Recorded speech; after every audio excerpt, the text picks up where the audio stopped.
এফালে মন্ত্ৰীয়ে পৰিদৰ্শন কৰিছে মথাউৰি খহনীয়া, আনফালে আগবাৰিষাতে ৰাজ্যত খহনীয়াৰ কালৰূপ। দুধনৈ কৃষ্ণাই নদীৰ মথাউৰি চালে জলসম্পদ মন্ত্ৰীয়ে। এইখিনি অলপ কৰিছোঁ, তাৰমানে এইটো যে কৰিছে নহয়।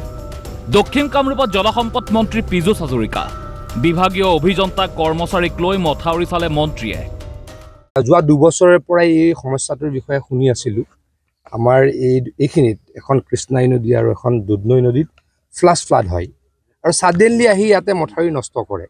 ভয়ংকৰ পৰিস্থিতিৰ পূৰ্বে ভগ্ন মথাউৰিক ক্ষিপ্ৰ গতিত মেৰামতি কৰাৰ আশ্বাস পীযুষ হাজৰিকাৰ। ইয়াতে মই আমাৰ ডিপাৰ্টমেণ্টক নিৰ্দেশ দিছোঁ, যিকেইটা অতি ভালনাৰেবল হৈ আছে সেইকেইটা যাতে খুব ভালকৈ টেম্পৰেৰী কাম কৰি দিয়ে। আৰু কৃষ্ণাই নদীটো চাম, এতিয়াতো পাৰ্মানেণ্ট কাম যিহেতু কৰিব নোৱাৰোঁ, এতিয়া অকল টেম্পৰেৰী কাম কৰিম। টেম্পৰেৰী কামকেইটাও যাতে খুব ভালকৈ কৰে তাৰ কাৰণে মই তেখেতলোকক নিৰ্দেশ দিছোঁ। মথাউৰি নিৰ্মাণৰ বাবে মাটি চৰকাৰক দান কৰিবলৈ নৈপৰীয়াক আহ্বান মন্ত্ৰীৰ। কিন্তু এটা সমস্যা আছে, তাত লেণ্ড একুইজিশ্যনৰ সমস্যা আছে। কিন্তু যিহেতু মানুহখিনি য'ত মথাউৰিটো নাই বা য'ত মথাউৰিটো বেয়া, সেই মানুহখিনিয়ে ভুগিব। আমি বহুত জেগাত অনুৰোধ কৰিছোঁ, অলপ মাটি কাৰোবাৰ আধা কঠা যায়, কাৰোবাৰ 1 কঠা যায়, যদি আমাক এৰি দিয়ে আমি মথাউৰি বনাবলৈ সুযোগ পাওঁ। মাটিৰ মূল্য দিব নোৱাৰিলেও ঘৰ ভঙা গ'লে চৰকাৰে ক্ষতিপূৰণ দিব বুলি প্ৰতিশ্ৰুতি হাজৰিকাৰ। কিন্তু কাৰোবাৰ যদি ঘৰ ভাঙা যায় সেইখিনিতো ডেফিনেটলি ক্ষতিপূৰণ দিম, অলপ কমাই, মানে মই মাজে মধ্যে কৈছোঁ। ৰাজ্যত এতিয়াও উন্মুক্ত 264 কিলোমিটাৰ মথাউৰি।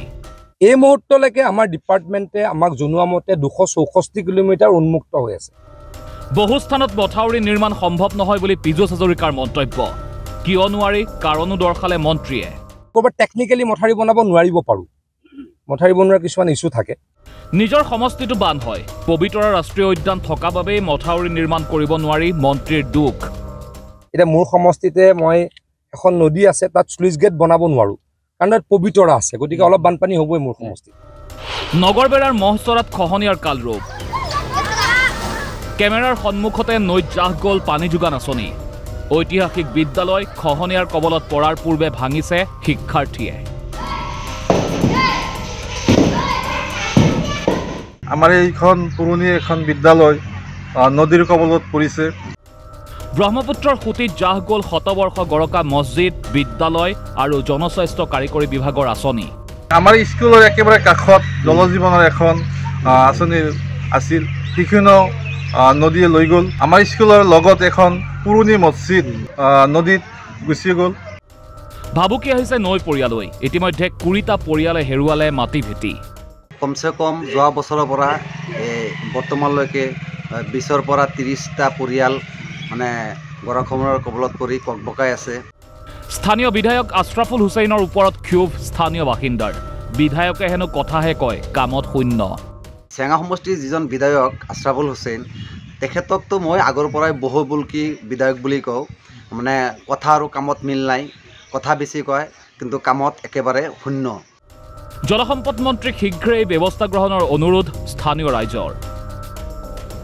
সন্মানীয় বিভাগীয় মন্ত্ৰী জলসম্পদ মন্ত্ৰী মই পীযুষ হাজৰিকা মহোদয়ক মই আপোনালোকৰ জৰিয়তে মই অনুৰোধ জনাওঁ এইটোৱে যে তৎকালীনভাৱে আমাৰ এই পুমহাচৰা গাঁওখনক ৰক্ষা কৰিবলৈ, অনুষ্ঠান প্ৰতিষ্ঠান ৰক্ষা কৰিবলৈ মই অনুৰোধ জনাইছোঁ। নগৰবেৰাৰ পৰা আব্দুল লতিফ চৰকাৰ আৰু ৰংজুলিৰ পৰা কল্যাণ ৰায়ৰ ৰিপৰ্ট BY365।